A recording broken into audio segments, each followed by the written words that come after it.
ओम नमो भगवते वासुदेवाय नमः। जय श्री कृष्ण भक्तों, आप सभी का स्वागत है हमारे YouTube चैनल भक्ति सागर में। आज हम बात करने जा रहे हैं हम सबके प्यारे नटखट और मनमोहन भगवान श्री कृष्ण के जन्मोत्सव की, जिसे हम सब जन्माष्टमी के रूप में मनाते हैं।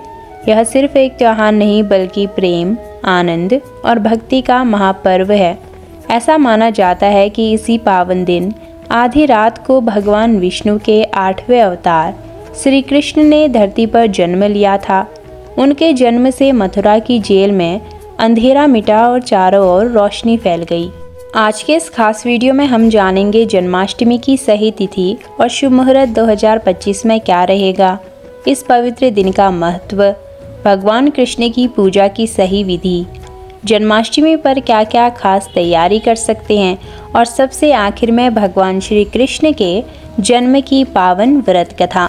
तो आइए बिना देर किए शुरू करते हैं। साल 2025 में जन्माष्टमी का पर्व शनिवार 16 अगस्त को मनाया जाएगा। यह दिन भगवान श्री कृष्ण के जन्मोत्सव के रूप में मनाया जाता है और भक्त इस दिन व्रत रखकर मंदिरों में पूजा अर्चना करते हैं और घरों में सुंदर झांकियां सजाकर प्रभु का स्वागत करते हैं। जन्माष्टमी की तिथि शनिवार 16 अगस्त को रहेगी। पूजा का शुभ मुहूर्त रात 12 बजे के आसपास रहेगा, क्योंकि इस दिन भगवान श्री कृष्ण का जन्म हुआ था। निशिता पूजा का समय 16 अगस्त की रात 12:03 से 12:47 तक रहेगा। जन्माष्टमी का महत्व बहुत ही गहरा है। यह दिन हमें सिखाता है कि जब जब धरती पर अधर्म बढ़ता है, तब तक भगवान स्वयं आकर धर्म की रक्षा करते हैं। भगवान कृष्ण का जीवन हमें प्रेम, धर्म, कर्म और निस्वार्थ भक्ति का संदेश देता है। इस दिन व्रत रखने और भगवान कृष्ण की पूजा करने से व्यक्ति के सभी पाप धुल जाते हैं, मनोकामनाएं पूरी होती है और जीवन में सुख समृद्धि आती है। यह त्योहार भक्तों को भगवान के करीब आने और उनकी कृपा पाने का एक सुनहरा अवसर देता है। चलिए भक्तों, जानते हैं जन्माष्टमी की पूजा विधि, क्या क्या करें इस दिन। जन्माष्टमी का व्रत और पूजा सही ढंग से करने के लिए इन बातों का ध्यान अवश्य रखें।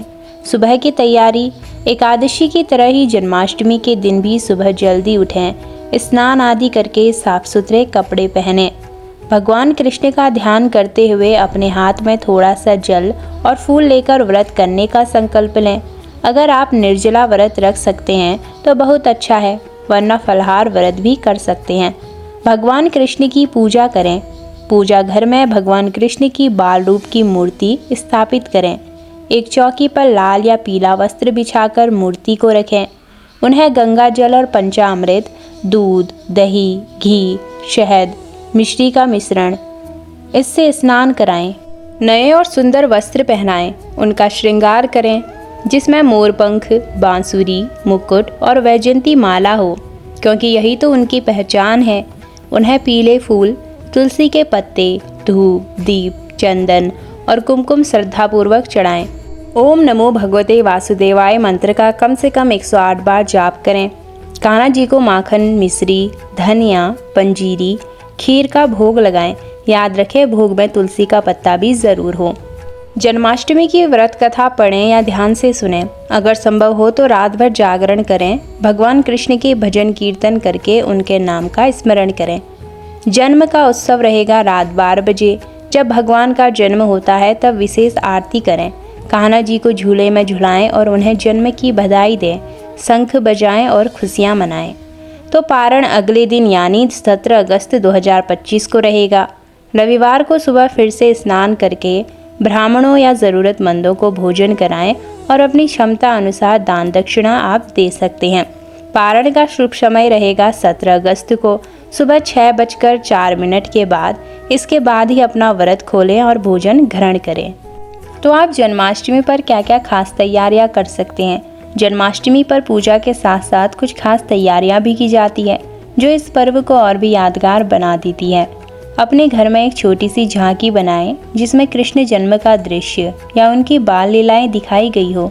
आप गोकुल का दृश्य, यशोदा मैया, नंद बाबा और ग्वाल बालों की झांकी भी बना सकते हैं। कान्हा जी के लिए एक सुंदर पालना या झूला सजाएं।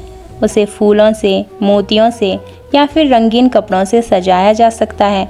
अपने घर को फूल, रंगोली, गुब्बारे या रंगीन लाइट से सजाएं। इससे घर में उत्सव का माहौल बने रहेगा।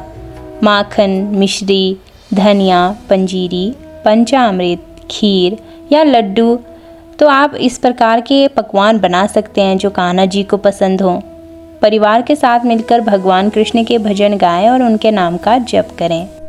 चलिए भक्तों, सुनते हैं जन्माष्टमी की पावन व्रत कथा।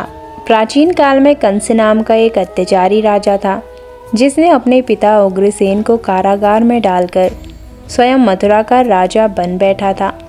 उसकी बहन देवकी का विवाह वासुदेव से हुआ था। जब देवकी का विवाह हो रहा था, तभी एक आकाशवाणी हुई कि देवकी की 8वीं संतान कंस का वध करेगी। यह सुनकर कंस डर गया और उसने देवकी और वासुदेव को कारागार में डाल दिया। उसने देवकी की 6 संतानों को जन्म लेते ही मार डाला। जब 7वीं संतान गर्भ में आई तो भगवान विष्णु की माया से वह रोहिणी के गर्भ में स्थानांतरित हो गई और बलराम का जन्म हुआ। फिर जब 8वीं संतान के जन्म का समय आया तो घनघोर वर्षा हो रही थी और चारों ओर अंधेरा छाया हुआ था। उसी आधी रात को भगवान विष्णु ने देवकी के गर्भ से श्री कृष्ण के रूप में जन्म लिया। जन्म लेते ही सभी कारागार के ताले अपने आप खुल गए और पहरेदार सो गए। भगवान ने वासुदेव को आदेश दिया कि वे उन्हें गोकुल में नंद बाबा और यशोदा मैया के पास छोड़ आए। वासुदेव जी ने कृष्ण को एक टोकरी में उठाया और यमुना नदी पार करके गोकुल पहुँचे। वहाँ वे उन्हें यशोदा मैया के पास छोड़कर उनकी नवजात पुत्री को वापस लेकर आए। जब कंस को इस बच्ची के जन्म का पता चला तो उसने उसे मारने का प्रयास किया, लेकिन वह बच्ची देवी योगमाया का रूप थी, जो कंस को चेतावनी देकर अंतर्ध्यान हो गई। इस प्रकार भगवान श्री कृष्ण ने जन्म लिया और अपने बाल्यकाल में ही अनेक राक्षसों का वध करके कंस का अंत किया और धर्म की स्थापना की। तो भक्तों, यह थी जन्माष्टमी की पावन कथा। इसका महत्व, शुभ मुहूर्त, पूजा विधि और इस दिन की जाने वाली खास तैयारियाँ। यह पर्व हमें भगवान के प्रति सच्ची श्रद्धा और निस्वार्थ सेवा की भावना सिखाता है। अगर आपको यह वीडियो पसंद आया हो तो हमारे चैनल भक्ति सागर को सब्सक्राइब करना ना भूलें और हमारे साथ जुड़ जाएं। तो फिर मिलते हैं अगली वीडियो में। आप सभी को कृष्ण जन्माष्टमी की हार्दिक शुभकामनाएं।